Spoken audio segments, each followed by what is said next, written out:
Go ahead and introduce yourself to the camera. Okay, hello, my name is Marty Gambil, and I am a third grade teacher at Steck Elementary School. And today I just taught a lesson, a reading lesson in English Language Arts, comparing and contrasting two stories. Questions. I'm recording now. We want to understand the decisions you made in planning for this lesson and how it fits into the unit and year. First question, how does this lesson connect to and build on students' prior skills and knowledge?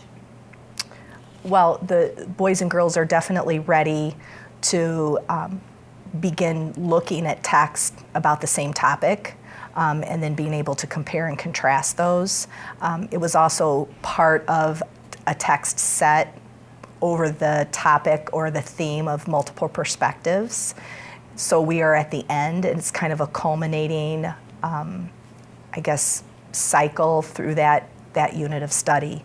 And so that's why we landed on those books and that standard and are ready to work on that comparing and contrasting. I'm gonna come in closer because our eye line's a little off. So let's see. It's gonna seem awkward, but put your eyes here. Okay. So kind of look at this side here. Okay.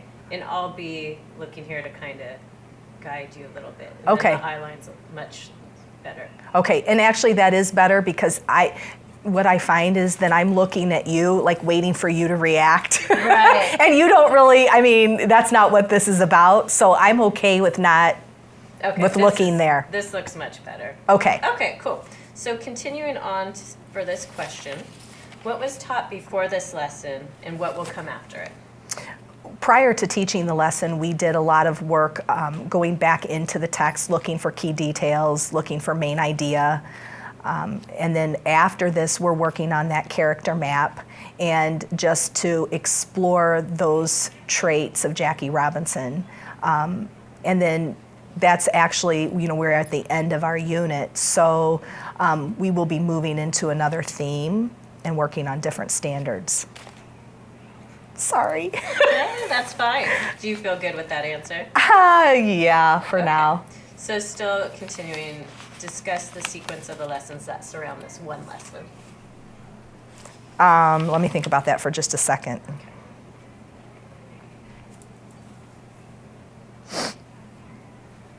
I don't know why this is harder than what I thought it was. Okay. The sequence of lessons, we started by reading the text, and then we did a couple close readings where we focused in on different aspects of the text, a small portion of that, and really did that close study of what the text was saying. Through there, we then worked on vocabulary words. We worked on some figurative language through the narrative nonfiction, talked about those different genres, and then that's what led us to, after reading both of the stories, being able then to connect the two, comparing them and contrasting. Okay, good. Is the text used in this lesson part of a sequence of text designed to build skills and knowledge? If so, please give an example of other texts that form this sequence. Okay, hang on one second. Okay. Because it is the end, but now like I'm sitting here and I'm like, I couldn't even tell you what the texts were. All right, let's see. It was Mirror, Mirror, and Henry and the Kite Dragon. Okay, I think I'm ready. Well, the unit that we were studying was multiple perspectives and working on that theme and using texts that would drive home that theme. And so we first started with Henry and the Kite Dragon, and we talked about that as a fictional story, and within the story there were different perspectives, and it was shocking when the boys and girls read through that and realized that what they thought was true really wasn't. And then after that we read Mirror, Mirror, which is a book of poetry, reverso poems, and it's the perspective of the voice of which character, and depending on how you read the poem, it's the same poem, but again, depending on whose perspective you're looking at, it comes across as being different, of having a different meaning. So they're the same going down as when you read it up. And so we had to do a lot of talking about, you know, the perspective of that poem and what all of that was meaning, and really doing some close study of that text as well, which then led us to this last set, which was Jackie Robinson, the Jackie Robinson Strong Inside Out and Testing the Ice. Talk about the standards targeted in this lesson. What did you do to make the lesson reflect the full intent of that standard? The standard that I focused on the most was the comparing and contrasting of text. And it was just really important to me because I was excited about doing that. Have always had boys and girls look at text by the same author and compare and contrast those stories. But it was a new thing for me to take two different genres by different authors, but having the topic be the same. So that was kind of a cool experience to compare and contrast those two books from that angle. And I think it was really impactful for the students because one of them was factual and then one of them was told like a story. Which of the core action indicators do you think this lesson best Which of the core action indicators do you think this lesson best exemplifies, and why?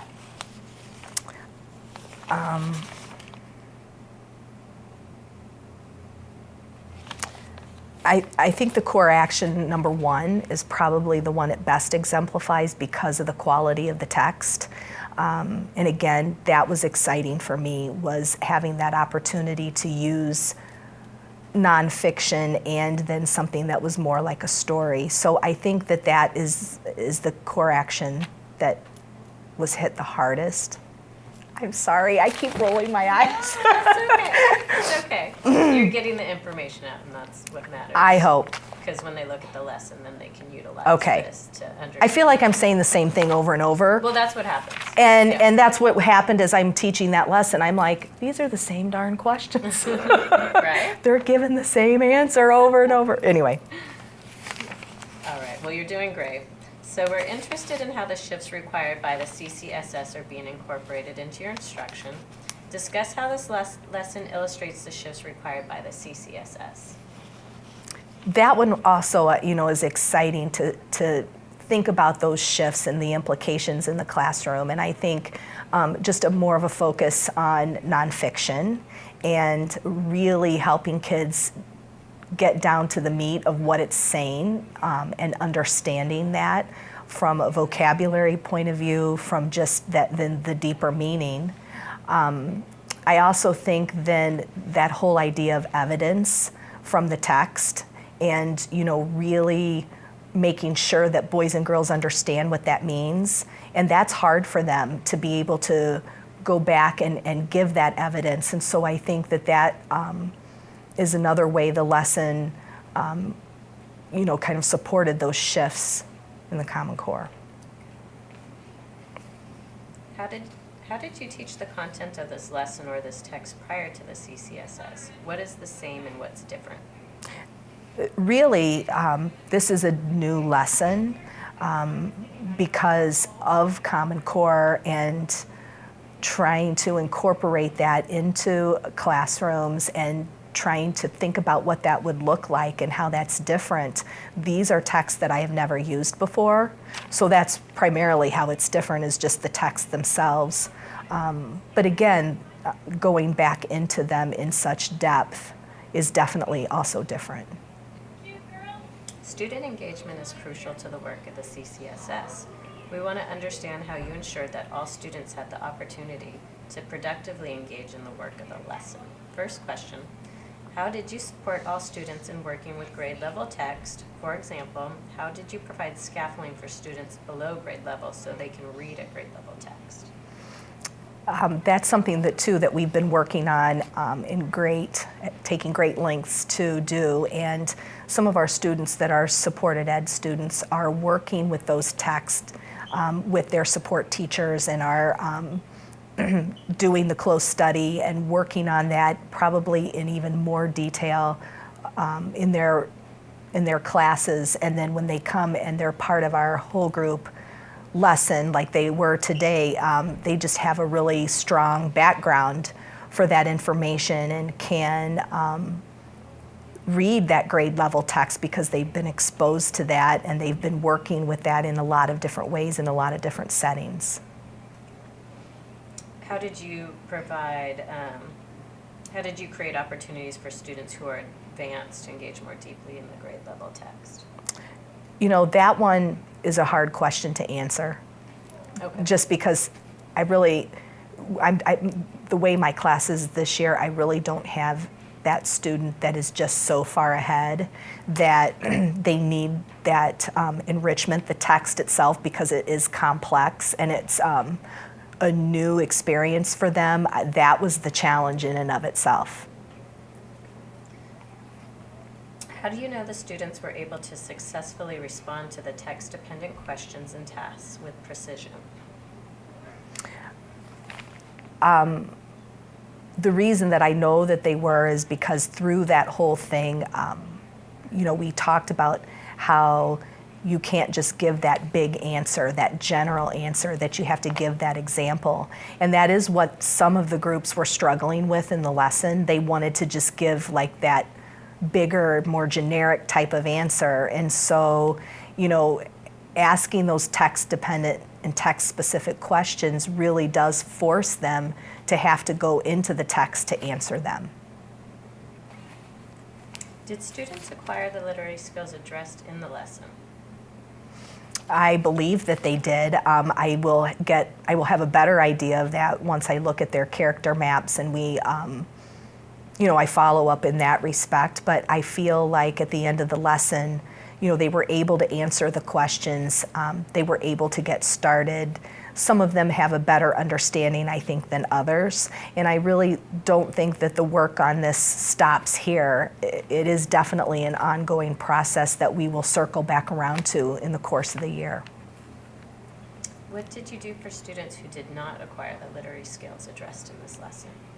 For students who maybe need more work, that would be something that we would be practicing and working on in our small groups when we do some guided reading, or you know, we're able to pull those students aside and do a little bit more intensive work with them, but using maybe the book again, or you know, using different text that would lend itself to that whole idea of comparing and contrasting. Which behaviors from Core Action 3 did the students best exemplify in this lesson?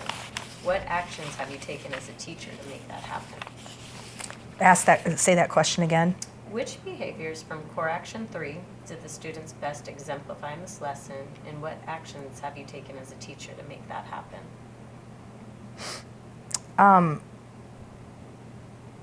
I think the biggest thing was from Core Action 3 that all the students were participating and they had an opportunity. And I think that the structure of the boys and girls taking turns with those jobs with the fan and pick, it gave all of them that opportunity to take part. And it didn't put pressure on them all the time, but sometimes it did.